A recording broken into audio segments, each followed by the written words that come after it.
This is the American Law Journal. It's one thing to dislike your ex, it's another to alienate the kids from him or her.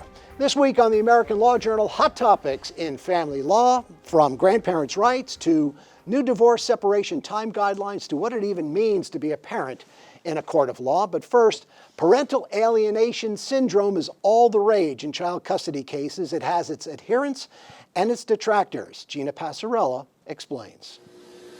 All right, well, the court finds you in direct contempt. I ordered you to have a healthy relationship with your father. You are a defiant, contemptuous young man, and I'm ordering you to Children's Village. Is there anything you'd like to say about that? Michigan Judge Lisa Gorsucha made national headlines, sending 3 children who refused to see their father to juvenile detention.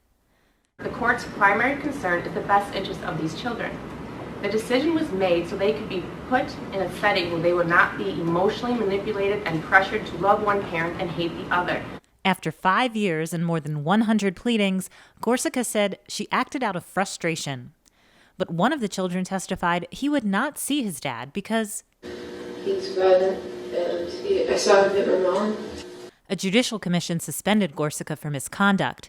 That's on appeal before Michigan's Supreme Court. But the incident put the national spotlight on something family law courts have been dealing with for years: parental alienation. It's basically a systemic way of making a child not want to be with the other parent. And there's been instances of people cutting, like, dad's picture out of a family portrait. I'll say brainwash or influence a child against the other parent. Unfortunately, it's in a boatload of cases. This is not 1 out of 10. And that goes for the wealthy and famous, too. Allegations of parental alienation are central in the Brad Pitt-Angelina Jolie divorce. The parent that alienates a child from the other parent ultimately winds up being on the very short end of the stick. But alienation is not always a conscious act. Hear what I'm saying. They can say things directly to the child, such as, your father's not paying child support. That's why I can't get you that new skateboard. That would be obviously a conscious decision. There could be unconscious ways of alienating, such as they're on the phone with a friend or relative, and they're stressed and they want to talk about what's happening, about custody, and they don't realize that their children are listening to every word. And kids pick up cues. Kids are quick, they're perceptive. Today, 17 states and numerous countries recognize Parental Alienation Awareness Day. But the terminology is not without controversy. I think when you talk about just parental alienation, it's not so controversial. It's when you say parental alienation syndrome. Parental alienation syndrome, a term coined by the late forensic psychiatrist Richard Gardner. He considered it a disorder arising primarily out of child custody disputes.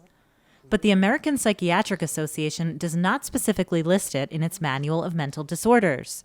I think it's really very, very difficult to prove, and judges are sort of cynical about it. To prove parental alienation, you really have to get a judge on board and be able to show the judge that this is something that's happening over a long period of time, and the child is really being turned away from the parent who's being alienated. Parental alienation syndrome is not a recognized standard in many courts of law, but the fact that it's wending its way into judges' language and their court opinions is not lost on family law attorneys or their clients. For the American Law Journal, I'm Gina Passarella. All right, 3 guests with me tonight. Don Spry is a longtime venerated family law practitioner with King Spry, over 30 years with that Pennsylvania law firm. Mark Ashton has been practicing domestic relations law now for over 25 years. He's with the law firm of Fox Rothschild and is the current chair of the family law section of the Pennsylvania Bar Association. And Melissa Akabuchi joins us this evening, practices family law with Weber Gallagher, and she penned an article on parental alienation for the Legal Intelligencer late last year. Mark, what does it look like? I mean, I've heard cases of, one parent cutting off the head of other parents, of the other parent in pictures, family pictures, that sort of thing. Give me some stark examples if you can. The typical thing that I look for when I hear about these cases, and it's a whole separate controversy about whether or not you interview children or not, and at what ages you do interview them as lawyers. But the typical thing that I see is that the children, a young child cannot find anything favorable to say about a particular parent. In other words, there is nothing that mom does that is acceptable or suitable. The other thing that you'll find, and I was involved in a case just last Thursday trying it, where basically one of the facts that was adduced was that the child basically said that there was too much alcohol in father's house. And the child at the time was, the two children, they were 8 and 10 years of age. You know, children 8 and 10 are not able to really assess how much is too much alcohol. And so these are the kind of things that you'll find when you do interviews, which is the kids basically can't find anything nice to say and can't really explain why they don't want to visit the other parent in an objective way. They offer what is typically the alienating parent's, if you will, grab bag of frailties. Whether or not your state looks at this as a legal cause of action, it still finds its way into the courtroom. It does. The judges look at the best interest of the child, and they consider 16 factors. And I think 2 of those factors speak directly to parental alienation. One of those factors being whether one party's attempts to turn the child against the other party, and then on the other side of that, a party's willingness to facilitate contact between the child and the party. I mean, the word brainwashing, Don, I hear it comes up a lot in the context of these cases. It does. I think Mark was alluding to some of that a child sort of parrots what the custodial parent says about the other parent. And I mean, there are situations where there may have been abuse by the non-custodial parent, where children don't want to go, which may be legitimate reasons, but I don't find that as often as the custodial parent controlling and wanting to take it out on the other parent. It's typically adult issues that create it. You know, the landscape obviously has changed a lot since Don first graced our set some 25 years ago. So rules have changed a lot, but would you say that you're still hearing claims of parental alienation out of the mouths of, let's say, male clients as opposed to female clients? In other words, it's the mother who's alienating the kids? Do you hear that more? I bet you it's 2 to 1. Tell me the truth, Melissa, right? I hear it out of dads more than I hear it out of moms. And I think the studies that have been done support that. And you can go into the reasons for that. The mothers are the ones who, you know, I gave birth to this child. I have the connection with this child. But yeah, in my experience, I see mothers being the alienators over the fathers. And they're generally going to have legal custody or joint legal custody. Again, most parents these days have joint legal custody. Yes. But if we're talking, push comes to shove, we're talking about physical custody. Normally the kids are still going to be with the mother, right, Mark? They're still going to be aligned with the mother in physical custody situations today, more than being with the dad. So the complaints are still going to come more from the dads. Yeah, but I would suggest, and I think Don might agree, that you know, over the course of the passage of time in the 35 years that I've been practicing, a lot has changed. When we started out, dads got every other weekend, Friday to Sunday, Monday morning if they were lucky. Today, these younger generation fathers are a lot more involved. And frankly, I think a lot of moms who see themselves, as Melissa referred to a second ago, as, you know, that child came from my body, those moms often find themselves in a position where they're very threatened by the fact that 50-50 custody is becoming more and more accepted throughout the Commonwealth. We tell our clients, if a mom comes in and says that she expects to get every Monday through Friday and every other weekend, we tell them Pennsylvania is a 50-50 state. That's where you're going to start off. I think 16 states across the nation celebrate or at least acknowledge Parental Alienation Awareness Day. Big difference, Mark, because again, that word syndrome isn't in there, because let's be really clear. When we talk about a syndrome, all of a sudden we're talking about psychology and we're talking about medical guidelines. There's nothing, certainly not in your state statutes, in most state statutes, that say this is somehow a psychiatric disorder, and we can put that into a pigeonhole and use it in our case in chief. That's absolutely correct. And see, this is something that I think the community of parents out there tends to throw this phrase around a little more carelessly than professionals. This has not been diagnosed, this has not been accepted by the DSM, which is the considered American Psychological Association list of mental disorders. So it hasn't been accepted, and this is the creation of a psychologist in New York named Dr. Richard Gardner, who I think is onto something, but many people, many judges are of the view of, look, if it's not in the DSM, then you can tell me about it. And as Melissa said, it's in the statute. I mean, the facts that lead to this are in the statute, but it's not actually, as you call it, a cause of action or actually a diagnosable symptom. And that reminds me of the case that you brought up in the Legal Intelligencer article, a case out of Michigan, and again, Gina Passarella covered it in our feature report. Michigan judge ends up putting 3 kids in juvenile detention because they're not willing to see the father. I think there was also an allegation by the older son of abuse between the parents. I think the father had been abusive towards the mom in that case, which is a factor. It's one thing. I think he alleged abuse towards him, to the kid. To him as well. So it's one thing for a child to be afraid of a parent, but have but then when you say, well, why are you afraid? They can't tell you why they're afraid. I spoke to a judge recently who came up with what I'll call an alternative to this, because as Don said, the remedies are very difficult to find. But the judge that I was speaking to has not yet invoked it, but said what he's going to do is make these kids, particularly teenage kids, perform community service as a means of saying, look, you're either going to pay an oath of loyalty to a parent, or then you can go devote yourself to community service. And this judge felt comfortable then saying, if the child basically said, I would rather pick up trash on the highway than spend time with my other parent, then the judge said, I now have the defense to say to the parent, I don't know what you want me to do next. It's a tremendous waste of resources to put a child into a juvenile system. And Mark, isn't this the kind of thing that can get ferreted out when the judge gets to go one-on-one with the kids? Well, see, I think kids are very smart. Kids figure out that they can basically charm judges. And I think that sometimes, anyway, judges tend to fall prey to that kind of problem. So there's a difficulty here, which is kids will turn on the charm and let the judge know that they're willing to do anything that's necessary in order to get out of that courtroom unscathed. But they go back living with the primary parent, and that's who's really going to end up with the loyalty unless a judge or a psychologist or someone else finds a means to break that bond. And we had a situation, we talked about remedies. Sometimes if a judge can give some shock effect to the alienating parent. My partner had a circumstance, young teenager, wouldn't see father.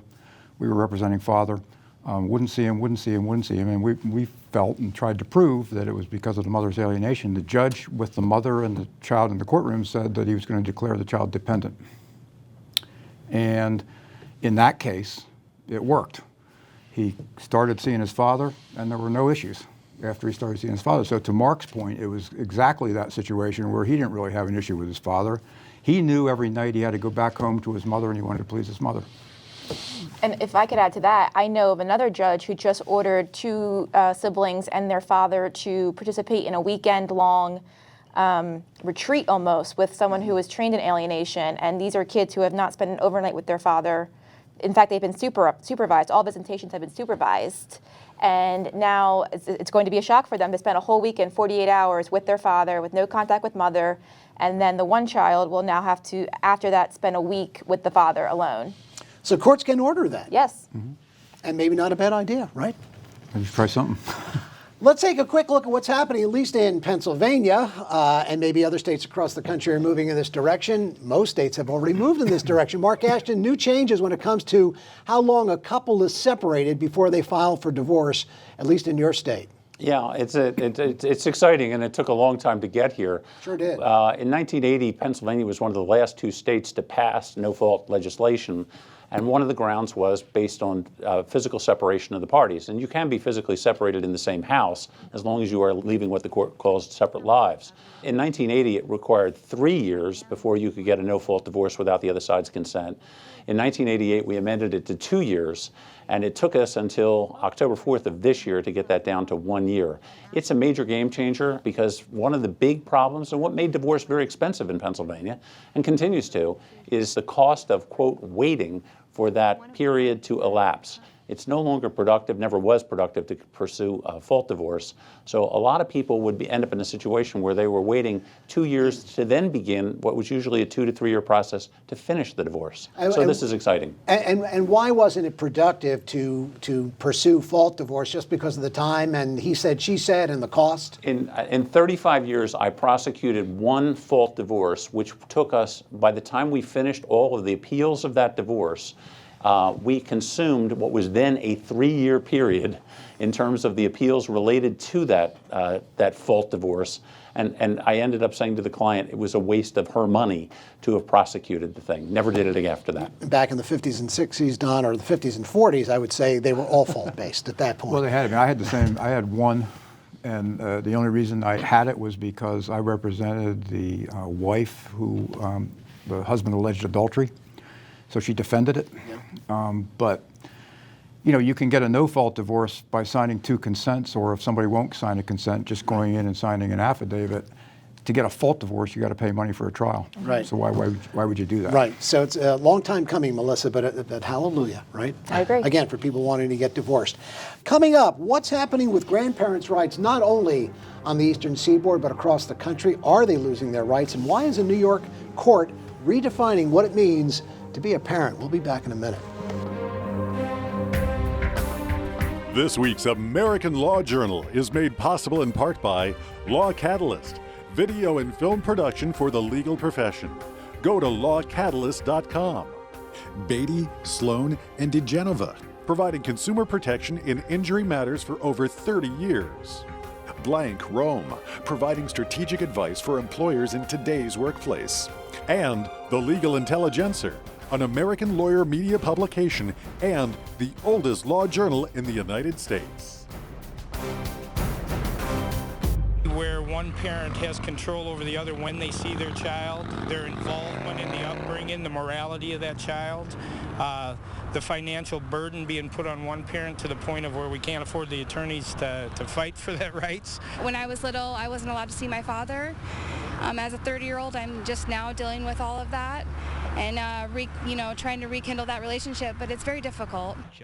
The terrain of family law is constantly changing, and if you don't keep up, you won't know what your rights are. We're discussing hot topics in family law today with 3 really well-known family law practitioners. Don Spry joining us once again from King Spry. Mark Ashton hails from Fox Rothschild, and Melissa Akabuchi is with Weber Gallagher. And Mark, a lot of new changes in your state. What are some of the more exciting ones right now? Well, in the past 6 weeks, we've actually started to see some changes that are related to the Supreme Court decision in the Obergefell case, which is the one that held the constitutional right for gay people to marry.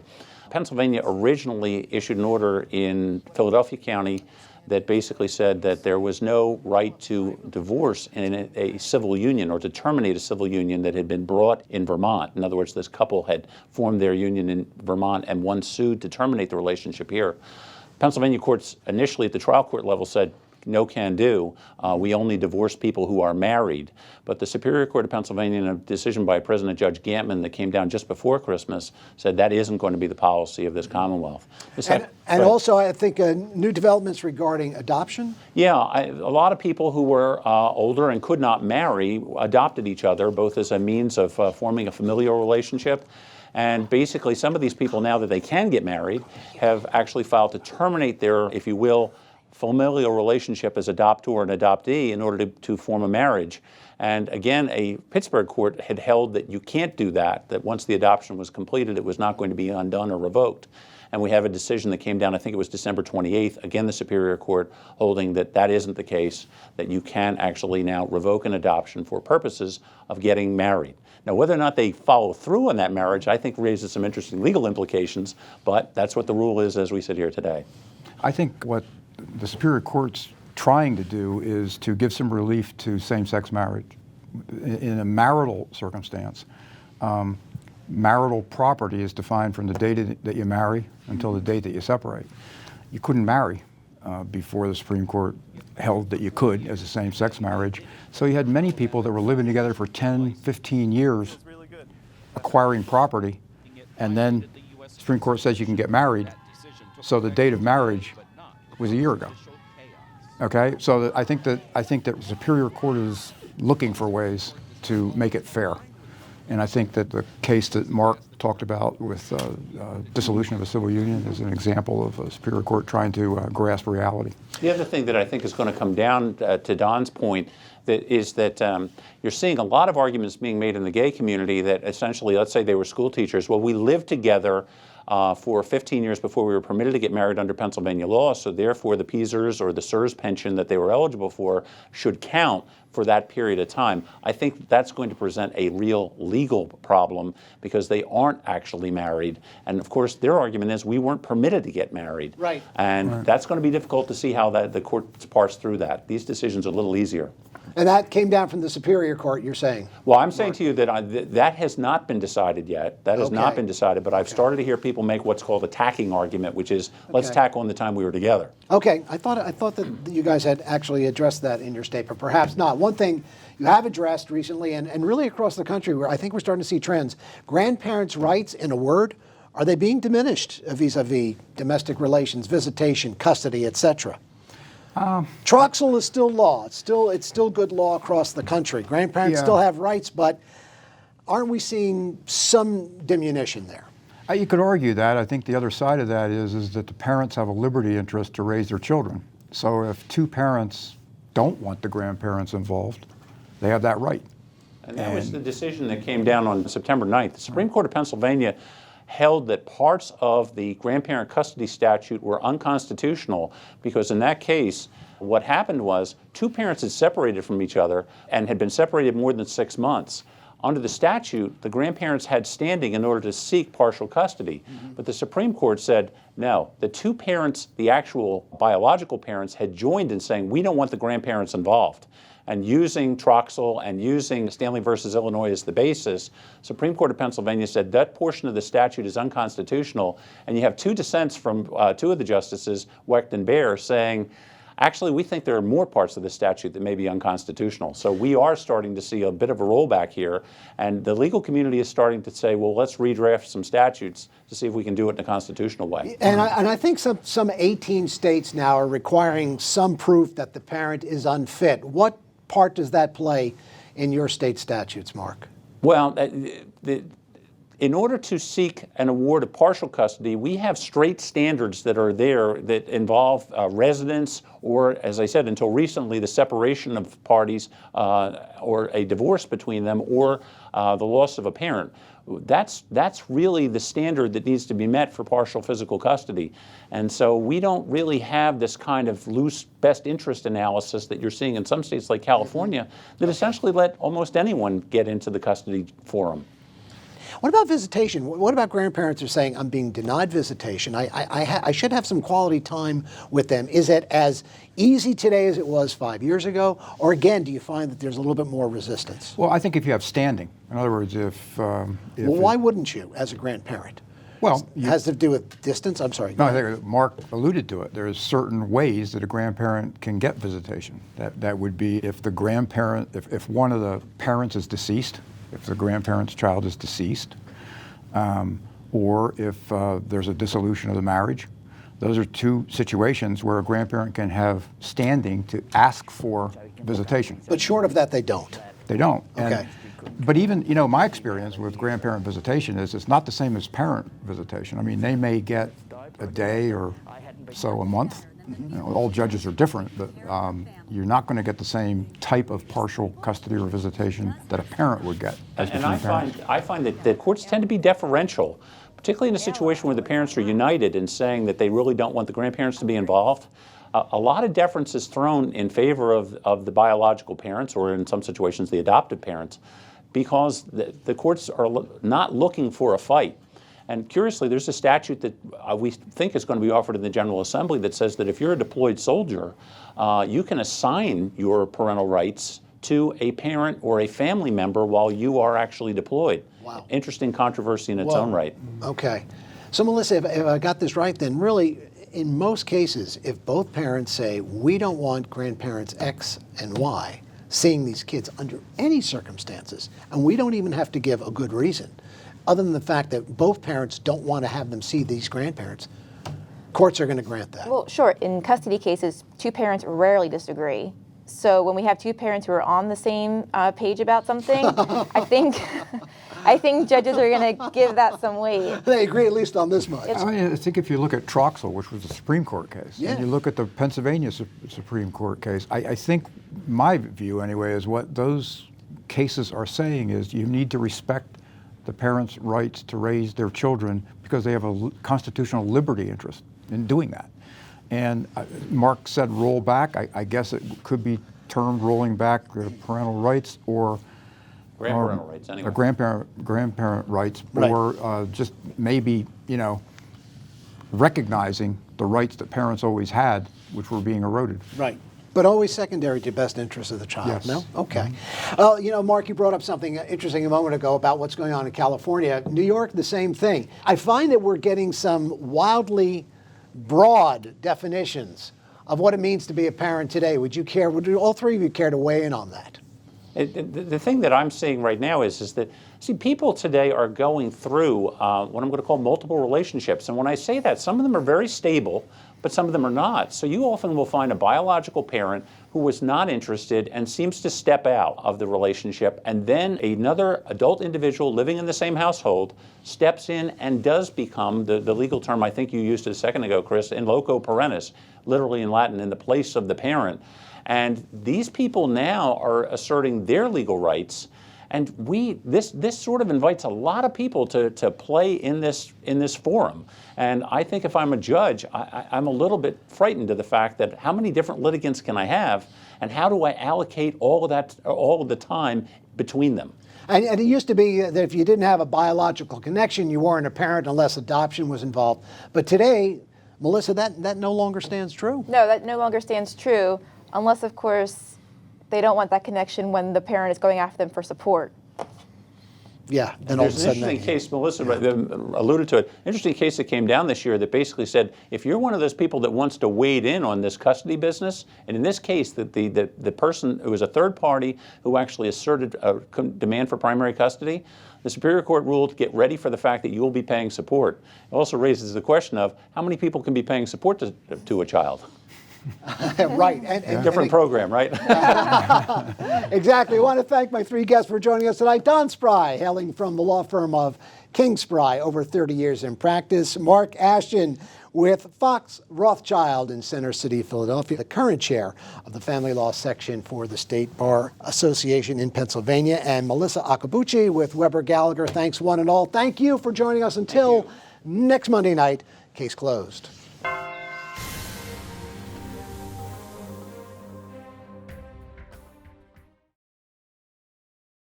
This week's American Law Journal is made possible in part by Law Catalyst, video and film production for the legal profession. Go to lawcatalyst.com. Beatty, Sloan, and DeGenova, providing consumer protection in injury matters for over 30 years. Blank Rome, providing strategic advice for employers in today's workplace. And The Legal Intelligencer, an American lawyer media publication and the oldest law journal in the United States.